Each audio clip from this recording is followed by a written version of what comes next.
Nah, ini sama sebetulnya ya. Sama. Ntar mana kursor saya? Oke ya. Ini sama ya. Ini gambaran saja ya. Eh, Gambaran. Jadi ini ada inlet. Nah, ini ya. Coba lihat ya. Ini sebetulnya bak pengumpul ya. Nah, kalau di sini dia menggunakan screw pump tuh ya. Kalau nanti lihat ya, ini screw pump sebetulnya ya. Ini screw pump ya. Nah, nanti screw pump itu contohnya di Bojong Soang ya. Nah, sudah main belum ke Bojong Soang? Kalau belum main, nah ini keterlaluan ya. Nanti minta sama kahimnya untuk jalan-jalan ke Bojong Soang ya, karena Bojong Soang kan modalnya nggak gede ya, tinggal nyewa angkot gitu ya. Nah, dari sini masuk ke Pasti preliminary pernah. treatment ya.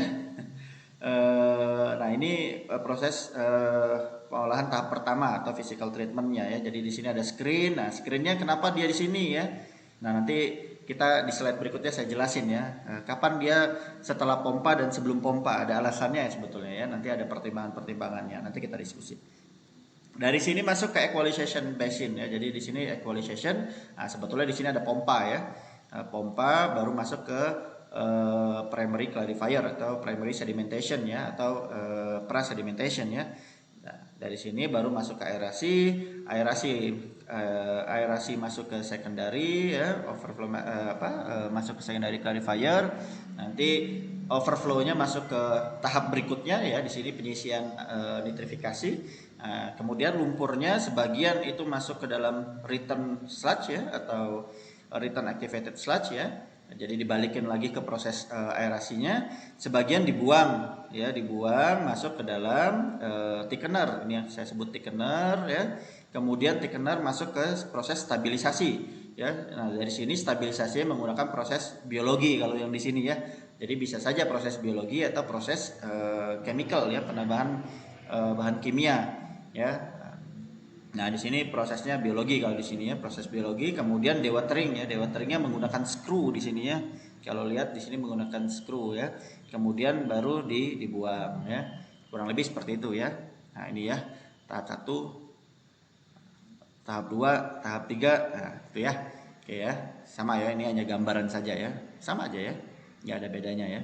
Nah, ini bak pengumpul ya. Fungsinya apa? Ya, fungsinya mengumpulkan air limbah domestik gitu ya. Nah, di sini jadi komponennya ada apa saja di bak pengumpul itu ya? Yang pasti ada inlet ya. Nah, di sini ada inletnya ya. Jadi di inletnya ke sini ya. Ini inletnya ya. Nah, di sini ada screen dia. Ya. Nah, di sini kok screennya di sini di awal ya. Di sini ada screen. Ya. Nah, di sini ada pompa. Ya, di sini ada pompa. Area sini ada pompa nih. Ya, di sini ada pompanya tuh. Nah, dia ada inlet dulu, screen dulu, baru ada pompa. Nah, kenapa? Karena pompanya adalah pompa sentrifugal. Ya, kalau pompa sentrifugal nggak boleh ada sampah, ada coarse material itu nggak boleh. Jadi harus disisihkan dulu. Makanya harus ada screen di sini. Dia ada screen di sini. Ya, di depan sini ada screen dulu, dipasang sama ada screen agar bisa melindungi pompanya. Nah, coba lihat contoh berikutnya. Oh, ini ya, ini contohnya masih masih ini ya, masih menggunakan sentrifugal ya. Kalau menggunakan sentrifugal pasti akan menggunakan screennya di awal ya. Jadi screen dulu dia ya. Ini ya, ini flow-nya, kemudian screen, baru ke proses selanjutnya. Ini pompanya ya. Nah, saya lihat ini ya. Ini adalah screw pump ya. Ini adalah screw pump ya.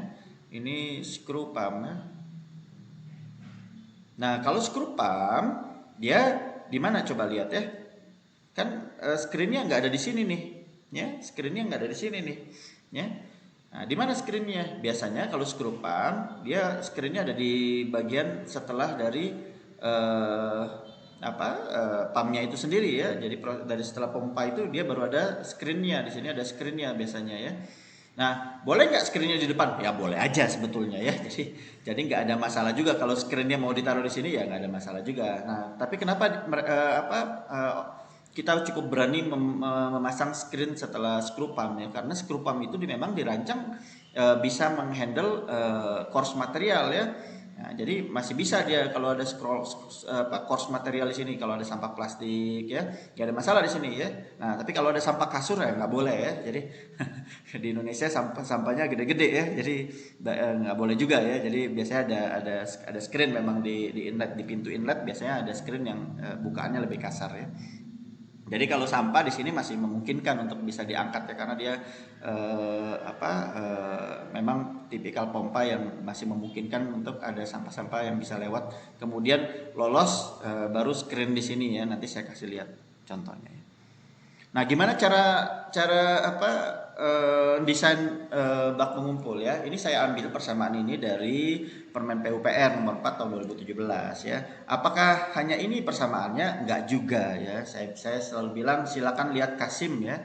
Literatur yang lain lihat Kasim ya. Buku Kasim ya. Nah, anak real harus punya buku Kasim ya. Kasim atau Metcalf ya, atau Metcalf ya.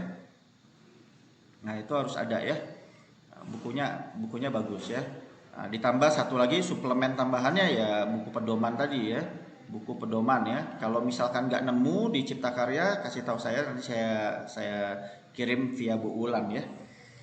Nah, ini persamaannya yang ada di Permen PUPR ya. Jadi caranya adalah volume ya, volume antar level switch on dan switch off. Apa itu switch on switch off ya? Jadi gini idenya ya. Kalau saya punya tangki, maka ya tangki itu bisa dibuat mompa terus atau dia basisnya adalah otomatis apa, jadi saya punya debit minimum dan debit maksimum, debit minimum dan debit maksimum ya. Ini adalah maksimumnya, ini adalah minimum ya. Minimum itu pompa nggak bisa jalan karena pompa kan punya batasan ya, ini katakanlah pompa ya, anggap aja pompa ya, bukan orang ini ya. Nah, ini pompa ya. Nah, ini maksimum biasanya dia ada kita sebut sebagai float switch-nya ya. Jadi ada pelampungnya. Pelampung ketika dia, kalau pompa-pompa rumah tangga biasanya pelampungnya melekat di si pompanya tuh. Tapi kalau yang sebentar, ada yang nanya atau oh iya, nggak apa-apa ya, yang punya masalah. Nah, ini saya rekam, nanti saya coba share ya. Ya, saya lanjut ya. Kalau di rumah tangga biasanya flat switch-nya itu melekat di pompanya. Tapi kalau yang skala industri atau skala pompa besar biasanya dia terpisah. Tapi intinya sama saja. Intinya apa? Ketika si switch ini di sini, ya, dia mati pompanya, mati dia. Ya, nanti ketika dia mengapung ke arah sini, ya, dia bergerak ke atas, pompanya nyala. Jadi ini switch pelampung ya untuk menyalakan, meng-on dan meng-off-kan pompa ya. Gitu ya. Jadi ini cuman untuk menyala indikator ya, sebagai indikator ketika maksimum dia pompanya nyala ya. Nah, volume antara switch on dan switch off itu kurang lebih ini. Ya, volume ini nih. Ya, kalau kalian ngedesain volumenya ini kurang lebih ya. Nah, pertimbangannya apa volume ini ya? Volume ini sebetulnya dirancang bagaimana caranya pompa ini nggak terlalu sering nyala. Ya, jangan sampai pompa ini nggak terlalu sering nyala, terus ketika dipompa dia nggak pompa sebentar terus mati gitu. Karena kenapa gitu? Karena akan mengganggu pompanya. Pompa itu nggak boleh on off terlalu sering karena bisa korslet dia. Ya, jadi harus dipikirkan pertimbangan itu. Nah, persamaannya kurang lebih ini ya. Oke ya, nanti silakan dibaca ya. Cukup mudah persamaannya ya. Nah, karena dia sudah ada S-nya 6 kali untuk dry pit motor 20 kW ya, 25 sampai 75 kW, 100 sampai 200 kW, 10 kali untuk pompa selam. Jadi 10 kali nyalanya gitu ya, yang hanya diizinkan gitu ya sama si di Permen PUPR ini ya. Tapi nanti coba dibandingkan dengan literatur yang ada di Kasim ya. Kasim atau Kosim bacaannya ya, Kasim ya. Sama Metcalf ya. Nah, harus baca, harus punya ya. Yang nggak punya bukunya bisa pinjem punya saya, fotokopi boleh ya. Nah, nanti di ini yang tadi penjelasan fotokopi tadi nanti saya sensor ya. Oke, selanjut ya. Nah, ini stasiun pompa ya. Stasiun pompa kita kenal ada yang kita sebut sebagai dry well pump, ada yang kita sebut sebagai wet well pump ya. Nah, intinya apa? Mudahnya ya lihat di gambarnya ya, paling gampangnya ya. Apa ya dry well pump? Dry well pump itu pompa sentrifugal yang pompanya itu di luar. Jadi cuman pipa inletnya yang masuk ke dalam pompanya untuk nyedot, pompanya nyedot air limbahnya, kemudian di menuju ke pengolahan selanjutnya. Jadi pompanya di luar. ya. Intinya seperti itu. Jadi dia punya rumah pompa sendiri. Nah, kalau wet well pump apa? Wet well pump itu pompa submersible atau bahasa ininya pompa celup. Ya, jadi pompanya itu tenggelam di dalam tangki air limbahnya. Jadi dia memang bisa ditenggelamkan, bisa nyebur, ya, bisa di dalam air tuh ya. Ya. Nah, sekarang pertanyaannya mana yang mau dipilih antara dry well pump atau wet well pump ya? Dua-duanya bisa digunakan, hanya saja punya konsekuensi yang berbeda-beda ya. Contohnya ya, kalau